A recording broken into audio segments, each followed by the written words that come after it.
Hello, it's Patrick Usher here, and in this video I'm going to be talking about 3 changes that I would make to my POTS book. That book, published back in 2017 with the title POTS What It Really Is and Why It Happens, was an hypothesis for why the limbic system dysfunction could be considered the root cause of POTS, and why rewiring it, for example, through the dynamic neural retraining system or other brain retraining programs could lead to the resolution of POTS and the secondary dysfunctions that are part of it. In that time, or since the time of the publication of the book, unfortunately I did become ill again, this time with ME-CFS rather than POTS. And for those who haven't seen my update on that, I made a video yesterday about becoming ill again, the reasons for it, how I'm doing now, and things of that nature. But over the course of my second round of chronic illness, I've had a lot of time to reflect upon the ideas that I put out in the POTS book, and my thinking has changed.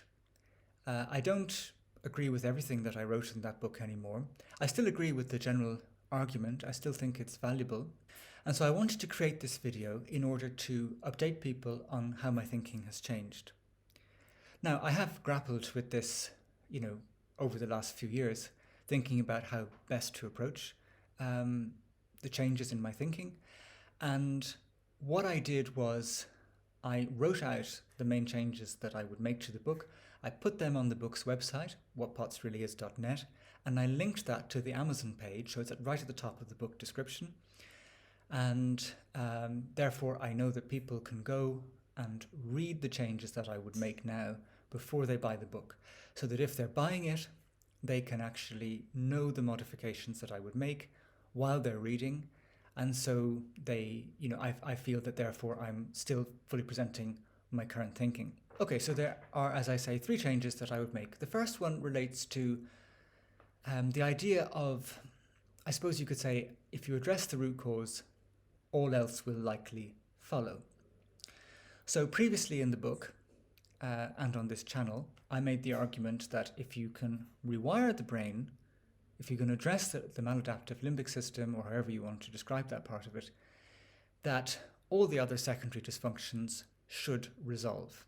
I think that can be true for some people.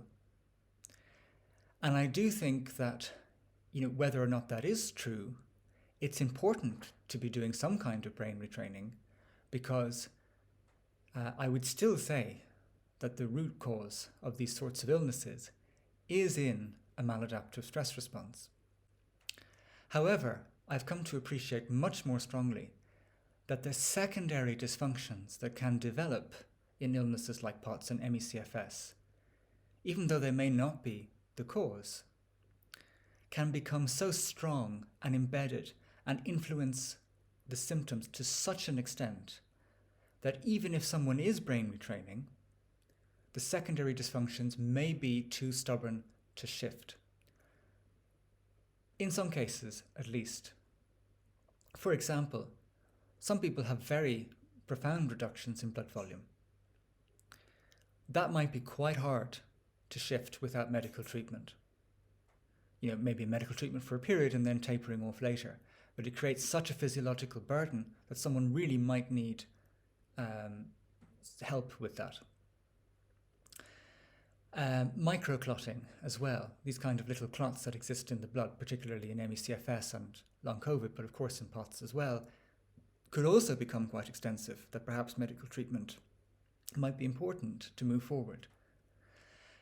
Something like the autoantibodies that can be in ME-CFS and POTS. We know from studies that the more autoantibodies you have, the more severely ill you are. So there's a direct correlation. And if that autoimmune process is just sort of keeping on going and remaining stuck, then potentially the brain retraining mightn't shift that either. So there's all these kinds of things, these secondary dysfunctions that can exist. And what I would now say is, it is of course possible. We see recovery stories of people from very severe situations with brain retraining all the time. People on, for example, Raylan Eagle's channel, they give recovery stories. It's fabulous. And their main thing, the main game changer, was brain retraining. And so one would assume that some of these people had these kinds of issues. So it is feasible that still an approach which primarily just aims at correcting the root cause, everything could sort itself out. On the other hand, I think it's also feasible that some people might have a range of more severe secondary dysfunctions that just become a bit stubborn and may need to be identified and treated, if that's possible. Some of these treatments are very expensive. So that's the kind of modification that I would make now, just to express a little bit more caution around the certainty of recovery if you focus on the root cause. I still believe that the maladaptive stress response represents the root cause. However, there's just so much else going on, and at a certain point, if the secondary dysfunctions are particularly severe, then you'd almost have to ask, at that stage, what is the root cause anymore? Is it still the maladaptive stress response? Or is it some of these other things that, in a way, even though they're secondary, because they're so powerful, they sort of become primary? So it's sort of hard to say. And then, of course, these secondary dysfunctions also play back into the nervous system dysfunction because they stress out the brain of their own accord. So I would just modify with some more caution the general message that I put out before, which is retrain the brain and all else will follow. Now, to the credit of Patrick of about 6 years ago, I did always try to place the brain retraining ideas in the context of the pathological findings elsewhere in the body in relation to POTS. And in particular, I talked about norepinephrine reuptake transporter protein deficiency and how this can tie into the limbic system dysfunction. Now, there are a lot of people who do not, who push the brain retraining narrative, and they actually don't try at any level to relate this to the biomedical research about what's happening elsewhere. So I give myself some credit for that previously, but what I would just simply modify it all to say is I just think that sometimes the secondary dysfunctions can become very powerful and they need their own approach. And so I think that although brain retraining is good to have that as a staple in your efforts to trying to get better, I think it's best viewed as part of a multilateral approach. So the second thing that I would change in my book now relates to the central argument that I made, which was that the limbic system is in this hypervigilant state and it's sending an instruction to release adrenaline, norepinephrine, and these stress chemicals, particularly norepinephrine, are, I used to say, wearing out the net protein, which the norepinephrine reuptake transporter protein, which then results in an inability to centrally vasoconstrict when someone stands up. So the central blood vessels remain too open and the heart has to increase its activity to compensate. In this case, I had a very helpful exchange with a professor of biology who read my book, and she wrote to me to say that what makes more sense physiologically is that rather than saying the net protein becomes worn out from the excessive sympathetic release, it actually becomes resistant to it. So in the same way that you have excessive insulin in type 2 diabetes and cells become resistant to insulin because there's too much of it being excreted, in a case where there's too much norepinephrine being excreted, the norepinephrine reuptake transporter protein could actually become resistant to it. And when it becomes resistant, you have this phenomenon where it can't do its work of recycling norepinephrine, and therefore the blood vessels centrally stay too open when someone stands up, leading to the increased tachycardia as a compensation. So that's a better argument. It's physiologically more sound argument. Ultimately, it comes to a very similar thing in terms of how one would think about recovery. In this case, the question is, or the point would be, to reduce the norepinephrine release through brain retraining so that the resistance can go down, and then this function would hopefully work better. The third change that I would make to my book relates to things I said about Ehlers-Danlos. So Ehlers-Danlos, of course, is a connective tissue disorder in which the skin becomes very stretchy. You can have hypermobile joints, and it's often associated with POTS. And one of the things I wrote in that book was really trying to separate out limbic system dysfunction from the development of Ehlers-Danlos, because there was, I was trying to counteract an argument which seemed to suggest that Ehlers-Danlos was in and of itself purely causal of POTS and everything to do with POTS.